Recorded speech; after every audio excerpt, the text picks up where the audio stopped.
Hola, ¿cómo están? Les saluda el docente Patricio Galas Bravo.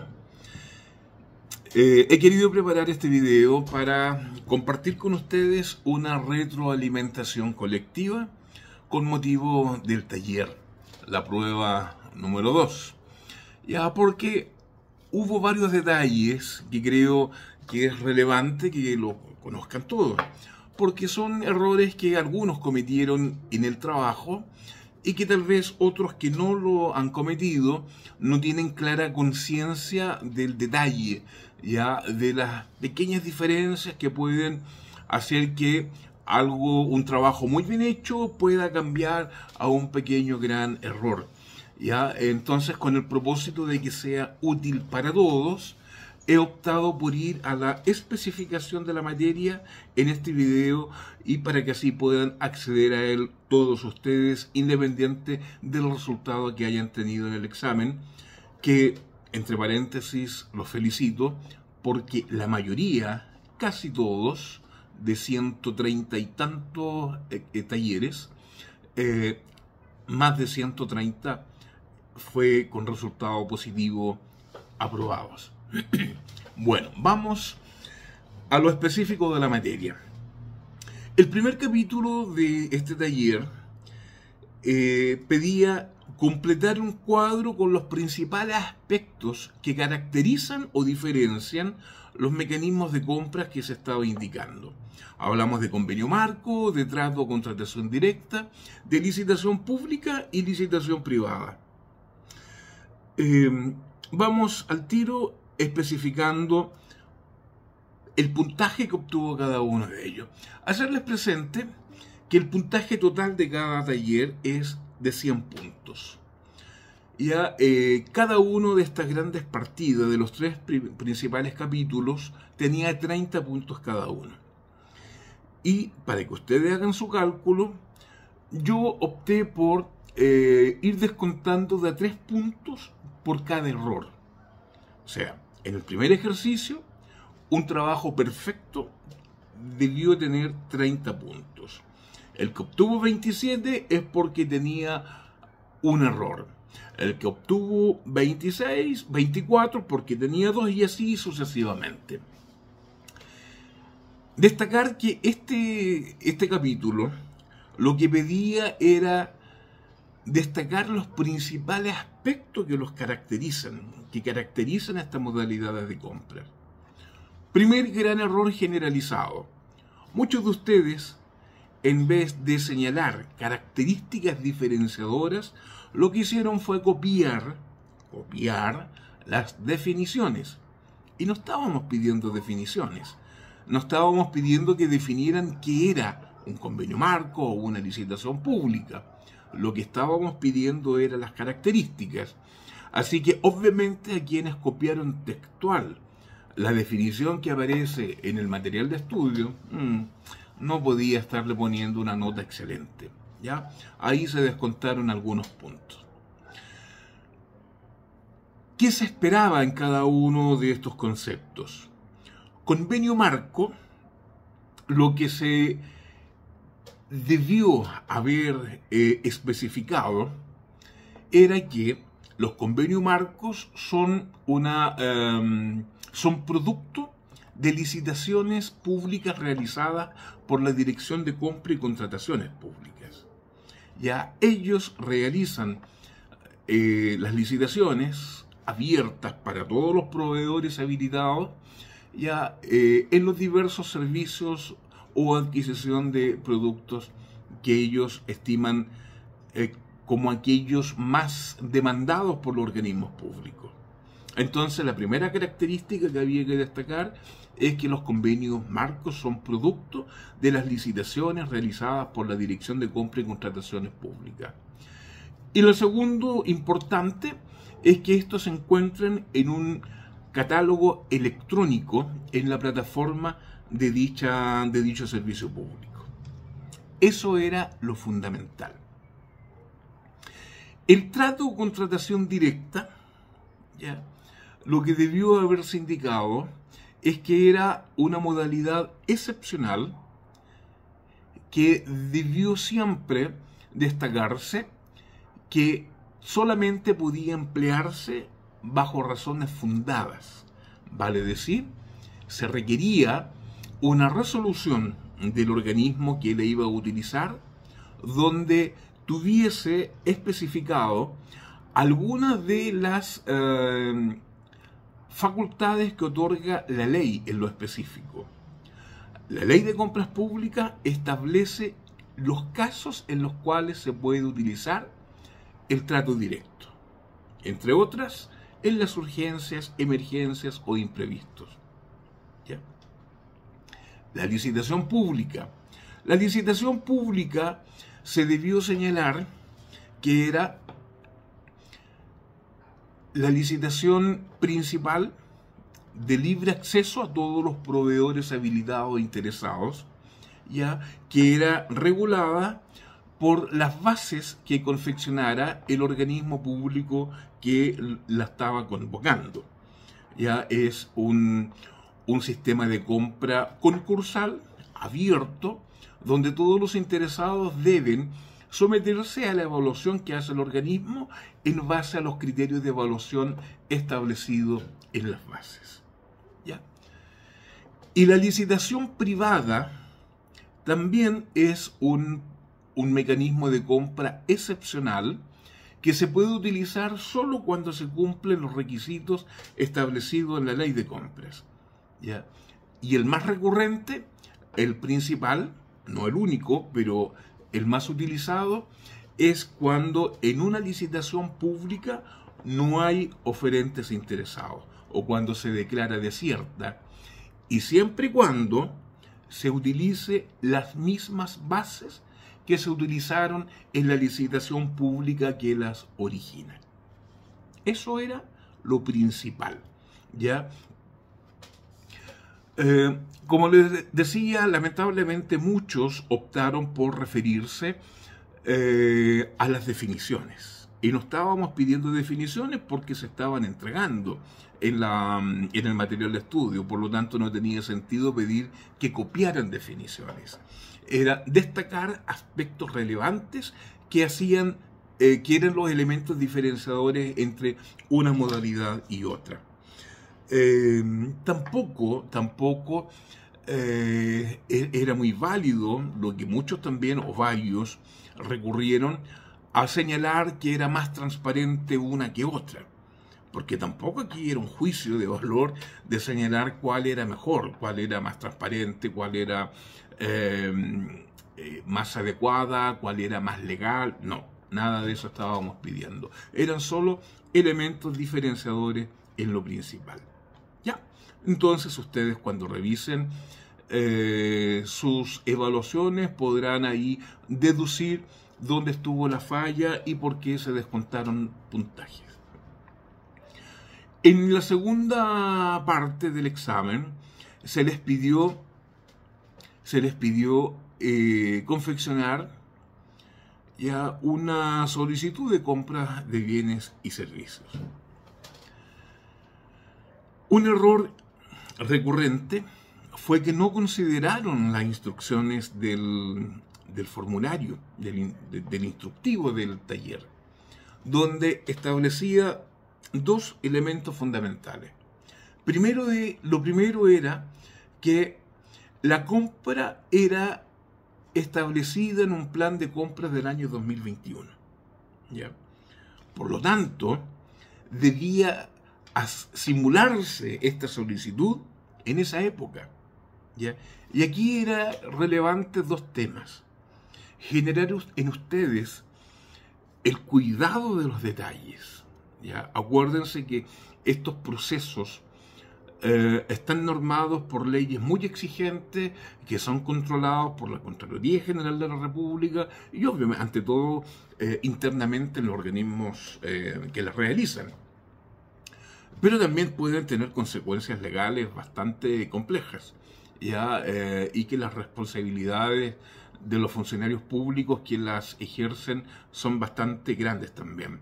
Por lo tanto, acá lo que queremos es despertar el interés en el detalle, ya en la letra chica, por así decirlo. No se puede tomar a la rápida un proceso de licitación pública. Es un tema de mucha responsabilidad, de mucha complejidad y que amerita la dedicación, la concentración y el cuidado de los detalles. Y uno de los detalles era que había que fecharlo en el año 2021. Quienes no consideraron ese detalle, obviamente, tenían menos puntaje. Lo otro es que este instructivo también señalaba que tenía que hacer una licitación pública. Y hay varios alumnos que presentaron al taller con la figura de licitación privada, otros la presentaron como trato directo, sí, incluso más de alguno lo presentó en convenio marco, adquisición por convenio marco. No existía la libertad de definir o elegir un mecanismo de compra. El instructivo decía que tenía que ser una licitación pública. Y el tercer elemento es que esta licitación pública debía tener un presupuesto de 100 a 1000 UTM. Y si ustedes se van al año 2021, el valor de la UTM en esa fecha es muy distinto al de hoy día. ¿Ya? Por lo tanto, ese cálculo debió haberse hecho en base al valor de la UTM de esa época. Avancemos. En la descripción del producto no era suficiente, obviamente, que dijeran, por ejemplo, adquisición de computadores de escritorio o adquisición de notebook, ¿ya? Porque hay una variedad de notebook o de computadores enorme. Y de acuerdo a las especificaciones técnicas, las capacidades de cada uno de estos equipos, va a ser su valor. Entonces nos vemos en la obligación, para que sea un proceso transparente, correcto, que se especifique todos los detalles para que así los oferentes puedan ofertar en igualdad de condiciones. Porque no va a ser lo mismo, al no especificar, que un oferente presente oferta por un computador con una pantalla, no sé, de 14 pulgadas, a otro que presente el mismo computador por 17 pulgadas. ¿Ya? Esa diferencia de tamaño va a tener consecuencias de diferencia de precio. Y no sería justo quitarle puntaje al que ofrece algo más caro por ofrecer un producto de mayor tamaño porque no se le especificó. Entonces es responsabilidad nuestra entregar todos los detalles de los productos para que así los oferentes ofrezcan todos productos similares que nos permitan hacer una evaluación más correcta y más transparente también y objetiva. Otro error recurrente fue la unidad de medida. Es algo tan fácil, ¿ya? Cuando hablamos de productos son unidades. Si estoy pidiendo computadores, en la descripción debió haberse dicho computadores, pantalla tanto y todas las capacidades. En cantidad solo el número 20. Si en descripción decíamos computadores con todo el detalle técnico, en cantidad debimos haber puesto 20 y en unidad de medida, unidades. O sea, 20 unidades de computadores. ¿Ya? El objetivo de la adquisición era poner cuál era el propósito de efectuar la compra o la contratación. ¿Para qué era? ¿Ya? Después, en el mecanismo de compra, como ya les dije, muchas veces obviaron, no consideraron la indicación que establecía que tenía que ser una licitación pública y pusieron otro mecanismo de compra. ¿Qué más? Otro detalle que también fue bastante recurrente, que en presupuesto, ¿ya?, ponían un valor referencial. Y aquí es importante hacer la distinción entre un valor referencial, ¿ya?, y lo que es el presupuesto. Les explico. Si yo voy a comprar computadores que cada uno cuestan 500.000 pesos de acuerdo a las cotizaciones que he realizado en el mercado. Pero necesito 10. ¿Ya? No puedo poner como presupuesto 500.000 pesos. Lo que debo poner son 5 millones.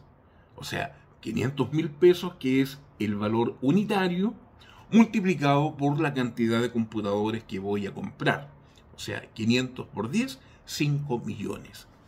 Cuando a nosotros nos piden el presupuesto asociado a la compra, se refiere al monto total, incluyendo todos los costos de impuestos, traslados, etcétera, etcétera, y todo lo que corresponda al producto o servicio que vamos a contratar.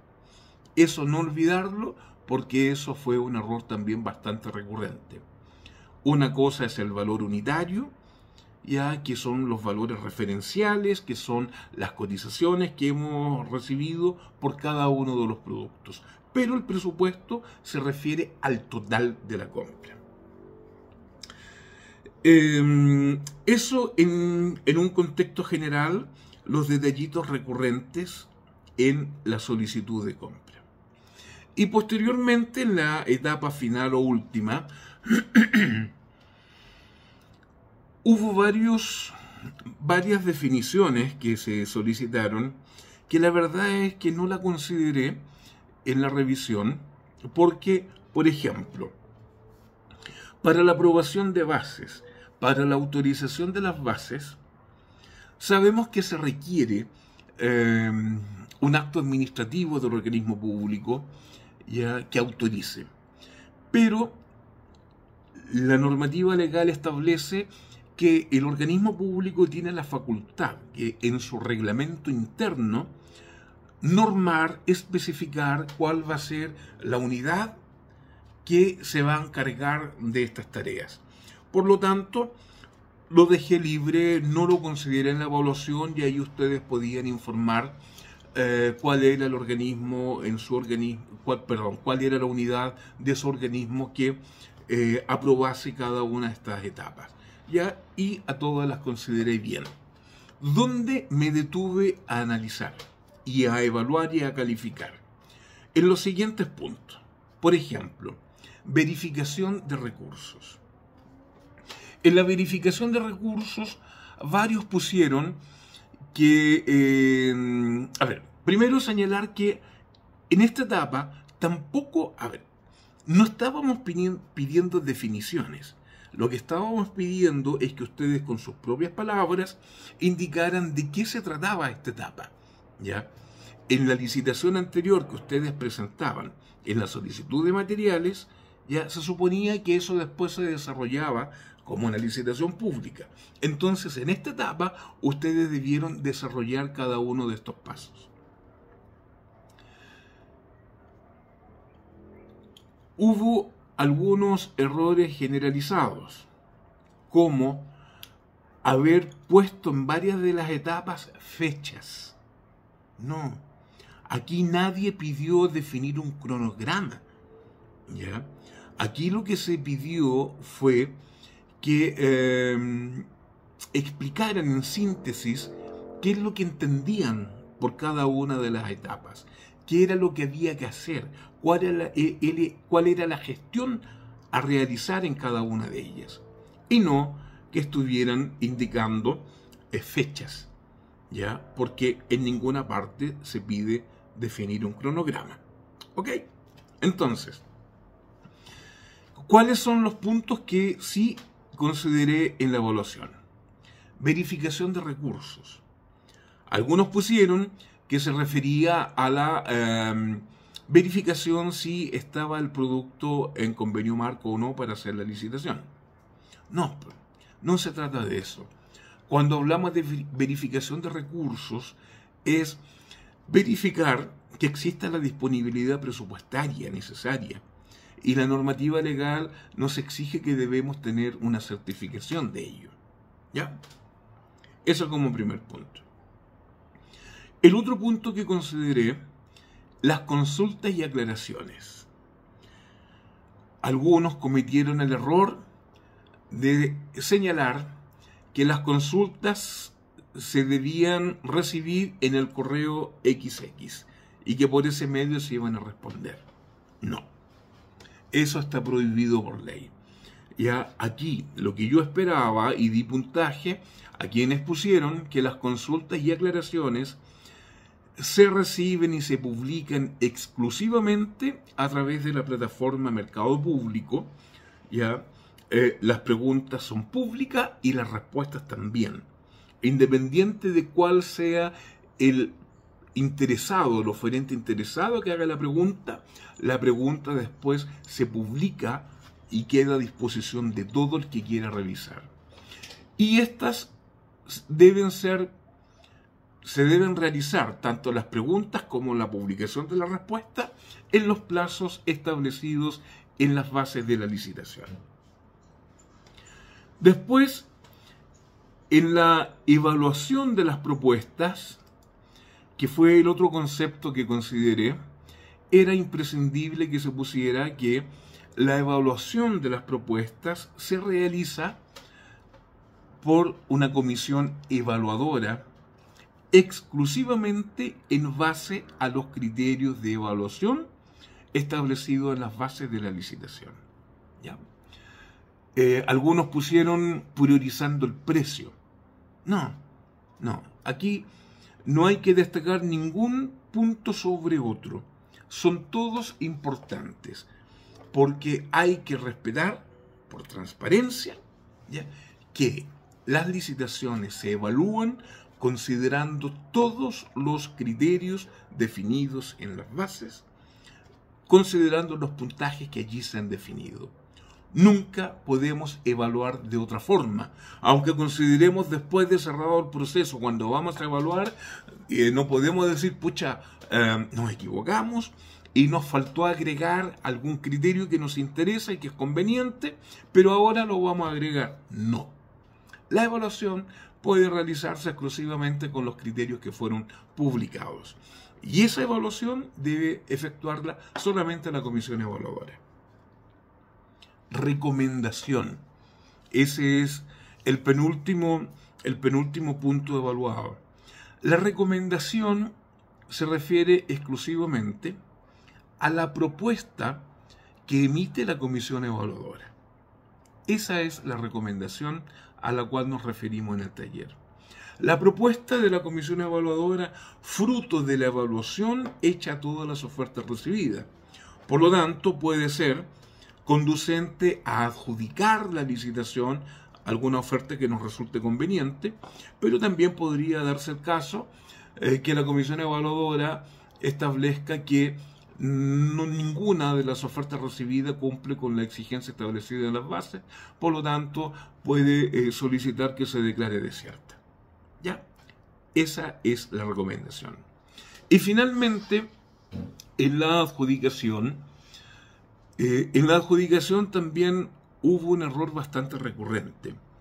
Establecer que era la contratación al adjudicado. No es eso. La adjudicación es una etapa previa, ¿ya? Y no es otra que la resolución del jefe del servicio considerando la propuesta de la comisión evaluadora. Obviamente no está obligado a estar de acuerdo con la propuesta, ¿ya? Pero sí debe tenerla presente, debe existir esa propuesta. Y con esa propuesta, el jefe de servicio, en el caso del municipio, el alcalde, podrá resolver si la asume, si la acata la propuesta y adjudica en base a lo que allí se indica, o toma una resolución distinta. Esa resolución del jefe de servicio debe transformarse en un acto administrativo, en una resolución, en los casos de los servicios públicos, o un decreto alcaldicio en el caso de los municipios. Recién, y también dependiendo del monto, en el caso de los municipios va a requerir posteriormente el acuerdo del Consejo. Recién, cuando está realizado este acto administrativo de adjudicación, recién puede haber posteriormente una contratación. Si no hay previamente una adjudicación, no podrá haber una contratación, ¿ya? Por lo tanto, no es lo mismo. No pueden confundir adjudicación con contratación. La adjudicación es previa. Es el acto administrativo de resolución que el jefe de servicio declara como ganador del proceso licitatorio a uno de los oferentes, a uno o más, cuando son licitaciones de adjudicación múltiple, ¿ya? Y la contratación, como les digo, es después. Eso es, a grandes rasgos, los detalles, la forma de evaluar y los resultados que esperábamos de todos ustedes.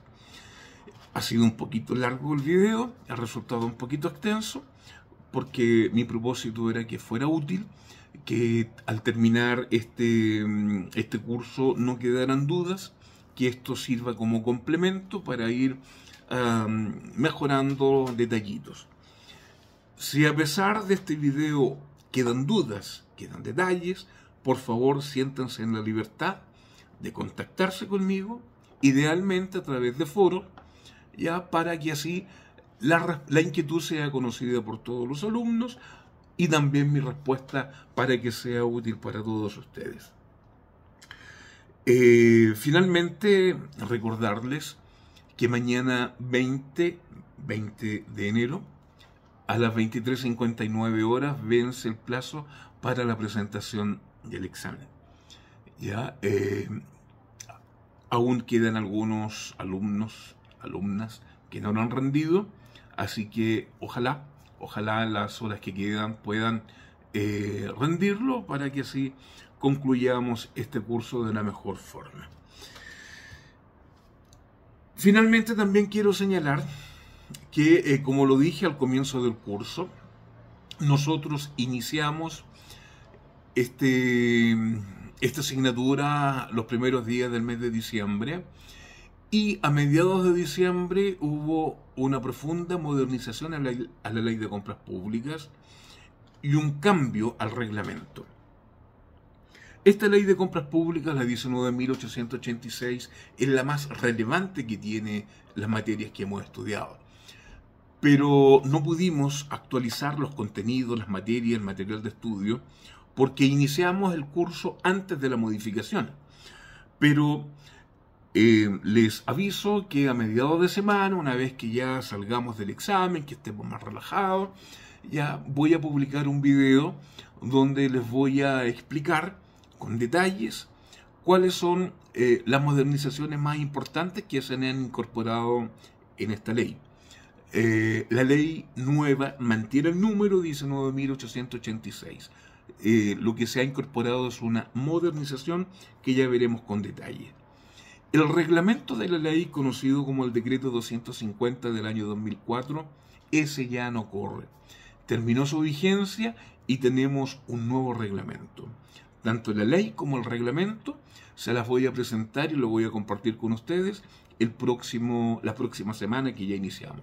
¿Ya? La idea es que al concluir este curso en la última semana podamos introducirnos en esta nueva normativa legal y reglamentaria para que así concluyamos teniendo un conocimiento actualizado de todo el marco regulatorio que es fundamental que ustedes conozcan. Nada más por ahora. Les reitero mi disposición a que tengamos un permanente contacto, ¿ya? Y estaremos juntos a mediados de semana. Espero su comunicación ante cualquier duda que surja. Que esté muy bien.